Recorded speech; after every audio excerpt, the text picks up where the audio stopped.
Hello, my dear friends. Today we will take a look at the memoirs of a soldier of the 5th SS Panzer Division Viking about the battles near Moscow during the winter of 1941. Hendrik Verten frankly depicts the turmoil of German infantrymen when storming another village. Also, I found it very interesting his opinion about the Red Army's rocket mortars. Well, let's begin. You may not tell me that some of you feel no fear on the Russian front. It makes no difference, said our patrol commander, a fierce warrior awarded the Iron Cross First Class. After uttering these words, he shouted, "Forward!" Nevertheless, our advance was very slow. We were obstructed by huge snowdrifts and the freezing wind, which turned our noses and ears white in a second. After a while, it became easier for us to push forward thanks to the tanks, on the armor of which we climbed and rode in this manner almost all the way to the objective. By now, it was already dark. Our tanks were painted white, but the red-hot iron of their exhaust pipes could not be camouflaged. This made the tanks a well-distinguishable target for the enemy. Upon reaching a village at the edge of the woods, where we could plainly see that a battle was going on, we began to jump off the armor.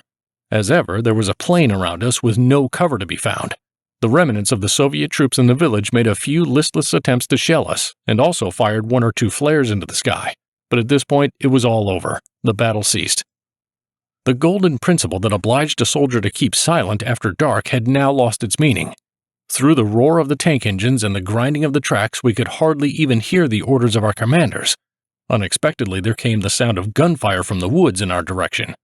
Our machine gunners returned fire immediately, but right after that, from the woods we heard bursts of Russian machine guns, located at different parts of the woods. It was noticeable by the fact that tracer bullets flashed from time to time in the bursts.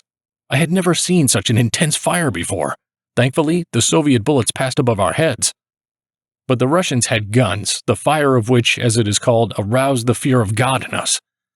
The caliber of their barrel was 76.2 millimeters, i.e., it was even bigger than that of a tank cannon. However, it was not about the size of the shells that terrified us, but about the fact that we could not hear the gunshots. Instead, we were deafened by the explosions when the shells hit the ground and suddenly impacted on us.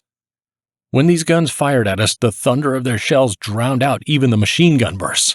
It seemed that the very earth itself shuddered from the explosions. On the spots of recent craters, everything was clouded with yellow-brown smoke. Over and over again, we tried to seek shelter, hiding behind the tanks. Over and over again, our commanders pushed us out of there. But again, we crawled to the tanks like scared children hiding behind their mother's skirt in search of protection. But there was no salvation for us. The Russian artillerymen concentrated their fire on the tanks, and we felt as if we were in hell. The never-ending shells falling from the sky frightened us to death. We didn't feel the bites of the cold anymore, but instead, we were sweating so much that we were eager to throw off our camouflage jackets. But as soon as the fire subsided, we pushed forward a few meters automatically, the same way we had been used to do hundreds of times before the training. The hand grenades, which we had put in our boots and behind our belts before the battle, obstructed our running, but we still moved forward. However, this did not last long, and we were soon pressed into the ground again, under the Russian fire, and could only crawl on the snow. There were already wounded among us. Some of them were screaming so loudly that their shouts could be heard even in the rumble of the battle. The dying men were convulsively jerking in the snow, but after a while, they became silent. Sometimes there was only one small bullet hole in their no longer so white camouflage jackets, but they were dead, and the snow covered them like a shroud. Lacking tank support, our frontal attack was obviously getting weak, but the tank crews had no time to care about us now. Their cannons were turning right and left, firing at the woods. There was a black smoke in the air. Lumps of snow occasionally blew up into the sky. The light of burning village huts accompanied the scene of hell on Earth. However, it soon became clear to us that the Russian guns weren't very efficient against tanks. Thus, only one of our tanks was hit. It suddenly began to spin on its axis due to the damaged track. Its 5-man crew escaped through the turret hatch and jumped into the snow to crawl away from the front line. However, the enemy's fire didn't stop. Furthermore, the Russians engaged their secret weapon, about which we had heard much but hadn't faced before.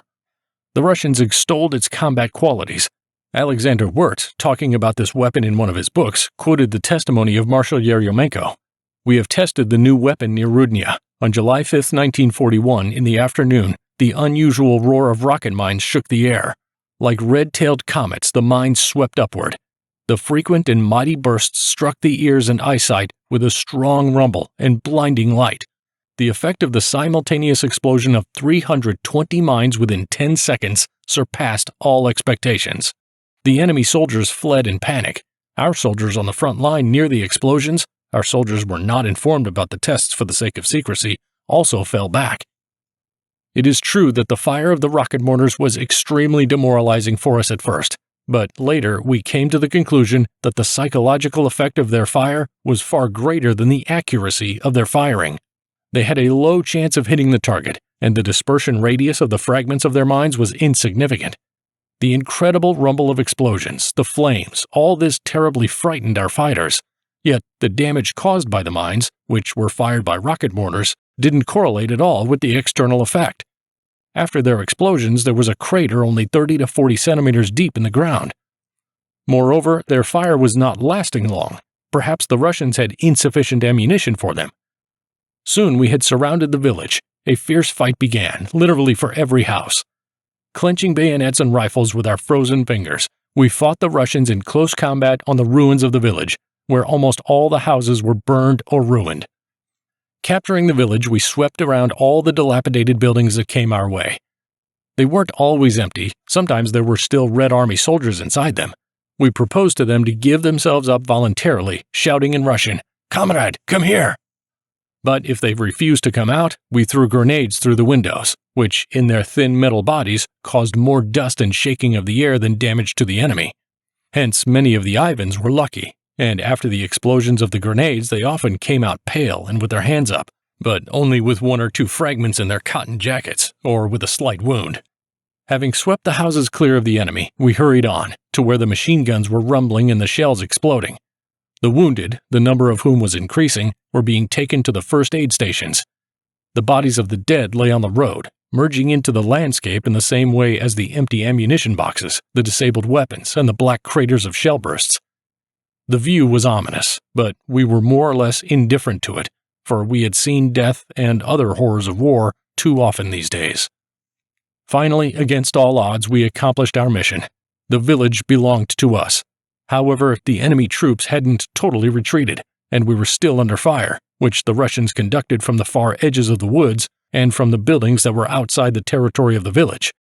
And here it was my turn to be wounded. Truth be told, it turned out to be light, and I didn't even feel it initially.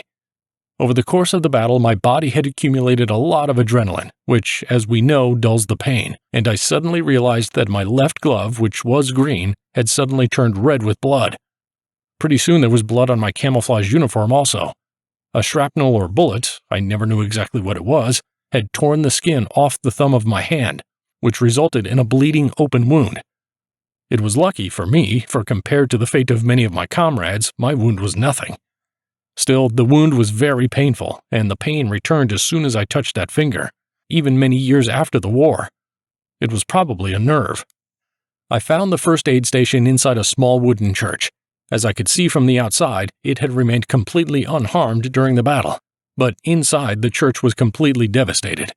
The communists had used it as a storehouse for the local kolkhoz. Most of the church stuff was gone, and the windows were boarded up. This once again made me realize the crudeness and soullessness of the Stalin regime. Nevertheless, it was fate's will that now in this desecrated church there were our wounded, who, like no one else, prayed to God for help. By taking the village, we made more or less comfortable living conditions for the time we held the defense in it. The houses that remained, with at least a roof and 4 walls, now gave us shelter from the terrible cold. Having suffered huge losses, we didn't and couldn't think about pursuing the enemy further. We were happy with the mission we had already accomplished and hoped that we would manage to hold our position in this village for as long as possible. The only thing we couldn't afford was the privilege of sleep. The enemy had no intention at all of giving us any respite, and had apparently even pulled up the reserves. This conclusion was obvious because the density of the Russian infantry fire on us soon rose considerably. Its intensity decreased a bit only at night. Our prospects weren't promising. We had no reserves, and we couldn't count on any fire support either. The main forces of our regiment were too far away from us, and they also counted on every man. This situation promised nothing good. But at least we were happy to have a roof over our heads and walls that sheltered us from the Russian weather. We intended to hang out until the end. However, we all felt a great sense of relief when a few days later we were ordered by the regiment to withdraw. The grounds for this order were the information obtained during the interrogation of prisoners, as well as the intelligence of reconnaissance patrols, which revealed that enemy forces were advancing in our direction together with the reserve troops, followed by tanks.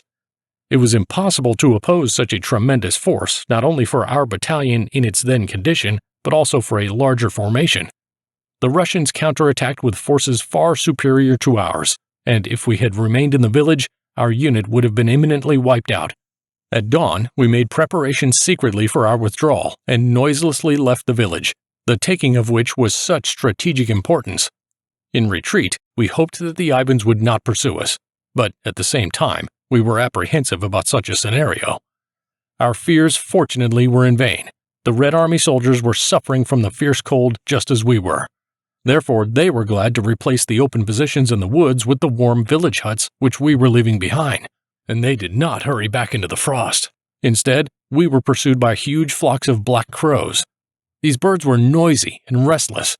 They were flying over our heads and croaking so loudly that sometimes it seemed as if they were laughing at us. When on our way, we came across a birch forest. These birds settled on the snow-covered branches and all at once began to caw deafeningly. Certainly, it all brought gloomy forebodings. On our section in the center of the Eastern Front, we were unable to do anything to stop the advance of the counterattacking Red Army. We had no choice but to retreat and wait for the reversal of the situation. That is all for today. If you enjoyed this video, please give it a like and support the channel by subscribing. Goodbye everyone, and see you soon.